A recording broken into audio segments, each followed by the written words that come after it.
Now, I would like to turn the conversation over to Congressman Paul Tonko. Congressman? Thank you, Clinton, and good evening, constituents. I would like to start by thanking all of you who have taken time out of your busy evenings to join us on this call tonight. As Clinton indicated, we're somewhat delayed with the votes on the floor and may be interrupted later in the program, but we will make this work and will be available for your input. I apologize for that delay in getting on the call, but I just wrapped up a series of votes on the floor of the House. I'm calling from Washington, D.C., and I would like to take most of this evening to listen to as many of you this hour as I possibly can. To start us off, I would like to discuss the topic of Social Security. However, if there are other issues you would like to bring to my attention, please do so. Again, I am here to listen. As your Congress member, I often hear debate and discussion in the halls of Congress on one of our country's most successful programs in history, Social Security. I wanted to make this call this evening because it is increasingly clear that Social Security, as we know it, is under an attack. For 75 years, Social Security has served as a bedrock promise. If you work for a living and pay your fair share, Social Security should be there for you when you retire, plain and simple. In fact, over 50 million Americans receive Social Security benefits today. Without it, nearly half of our seniors would live in poverty. Think of it. Over the last couple of years, we have seen Wall Street rise to record highs and fall to record lows. Many with 401k retirement plans invested in the stock market have seen their retirement savings cut in half, seemingly overnight.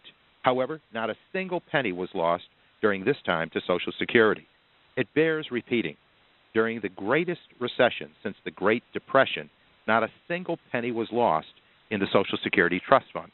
For 75 years, Social Security has provided stable, reliable benefits to American retirees. Despite its success, Social Security is quietly under attack from many Republicans in Congress. Take Congressman Paul Ryan, for example, who is the author of the Republican budget proposal and chairman of the House Budget Committee, where I now serve as New York's only representative.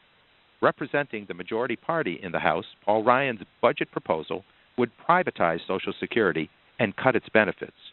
Privatizing Social Security would mean converting your benefits that you have earned by diligently paying taxes on your hard-earned income for decades, and forcing you to invest them in the stock market. This would allow Wall Street executives to play Russian roulette with your hard-earned retirement funding, endangering the stable benefits that are the cornerstone of Social Security retirement savings today.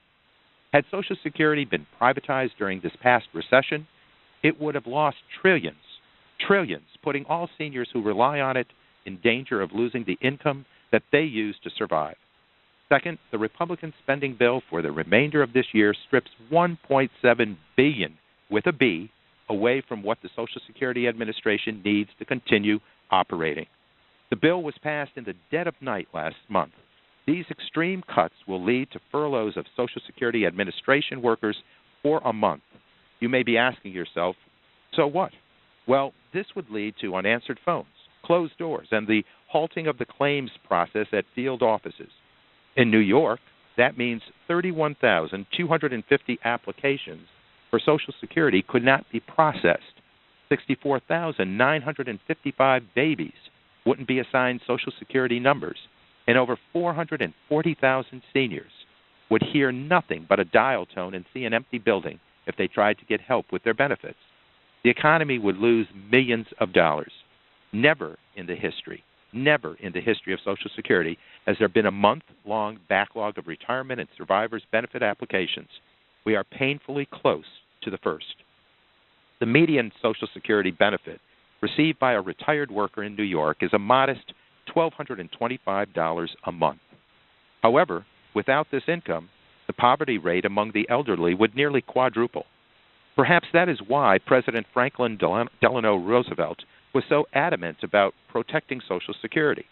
He said, and I quote, "We put those payroll contributions there so as to give the contributors a legal, moral, and political right to collect their pensions and their unemployment benefits.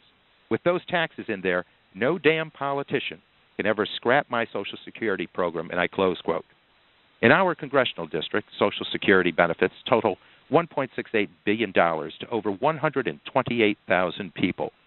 Nearly 1 in 5 people, including senior citizens, disabled, and children, rely on this vital program to make ends meet. A Pew Research Center poll conducted just last month found that 84% of Americans want to keep Social Security the same or increase it. Despite overwhelming support for Social Security, Republicans in Washington, D.C., here in Congress, have threatened to dismantle it entirely. Just this week, many Republicans in Congress have sought additional reforms to Social Security that would weaken the program, like raising the retirement age. They say that we need to tackle entitlements to help pay down the national debt. That means, in their minds, cutting Social Security. But it shouldn't be their choice. It should be yours. You paid in to earn your benefits. You voted for leaders to represent you. And I want to hear what you have to say to answer some of your questions and to have an open and transparent conversation about Social Security. Again, thank you for your time, and I would appreciate the opportunity now to take questions.